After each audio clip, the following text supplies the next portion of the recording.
In our Outdoors Bound this morning, you might see them on outdoors TV channels or read about them online and in magazines. We're talking about big time and big money fishing tournaments. Yeah, very few people ever get the chance to fish in one. But, of course, George Noliff of our Outdoors Bound team did, and he brings us the first-hand account of life on the tournament trail. They put 21.15 on the scale, taking over the top spot with 58 pounds and 9 ounces. So you want to be a rock star on the fishing tournament trail and live the life of a champion angler. Sounds pretty cool, huh? Guys, can you grab a couple of fish? You all right holding a couple? Yeah, well, watching a high-profile event on TV is one thing, living it is another. And I got to find out firsthand what that's like at the Walleye Federation Bass Pro Cabela's National Team Championship. Before you can even put a line in the water, you have to get there. In this case, there was Mobridge, South Dakota, on fabled Lake Oahe. Mobridge is a unique place with a passion for rodeo and walleye fishing. In fact, there's a statue there that shows a cowboy riding a walleye. Yeah, for real. And getting there to see that sight can take hours of driving and hauling a boat. You talk to the folks on the tournament trail and they'll tell you long road trips are just part of that life. This is our closest NTC we've had. Last year was 18 hours, the year before was 16 hours. This year's 5.5 hours. Traveling sucks. It's probably the worst part of it. You're on your way there and all you gotta do is get there and fish, and then when you get done, and we had a little bit of a disappointing finish. Now all we want to do is get home and get back to your family, your dogs, and all that, Once you do make it there, you better be ready to fish and fish and fish. Folks, welcome to pre-fishing. That means hours and hours on a body of water for days before a tournament even starts. It's the only way to learn a lake. That is a perfect song. How long? 19 and a half. 19 and a half. Oh, you guys are going, we already have the place you're going? Where is that? Then there's the work. It never stops. When you're fishing and you're competing at, more of this level, I mean, it's not like you're just sitting around eating Cheetos, so you're constantly working.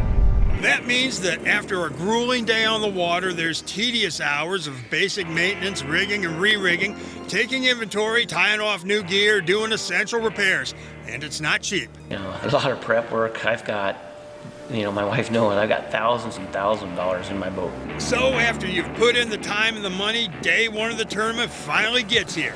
Competitors go out one by one in a staggered start. 23, Sandy Benedictus, George Noliff. Now the strategy.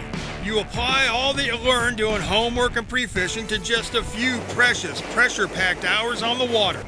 For us, that meant a high-speed run of 30 miles into the wind, getting rocked by rough waves to get to a place we thought would hold fish.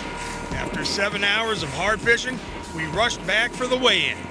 It is 3 pounds, 15 ounces, 3:15. Thank you so very much, George. Appreciate you guys coming here. That was good enough to put us within 5 pounds of the top 25 cutoff going into the next day. Day two, another long, harsh run, but this time, no fish. Our tournament was over. After months of prep and long hours of fishing and hard work, we did not make the final cut to fish on day 3. Winning and losing, just part of life on the tournament trail, but it's a life these anglers love to live. You love fishing enough to go and run down them waves and at those speeds to try to make it in time and maximize your fishing time and, on the wear and tear on the boats, for sure. And your body, you're sore. It has been a passion. It's been a lifelong goal for us. There's always hope, yep. Every day you go out, it's fishing for a reason.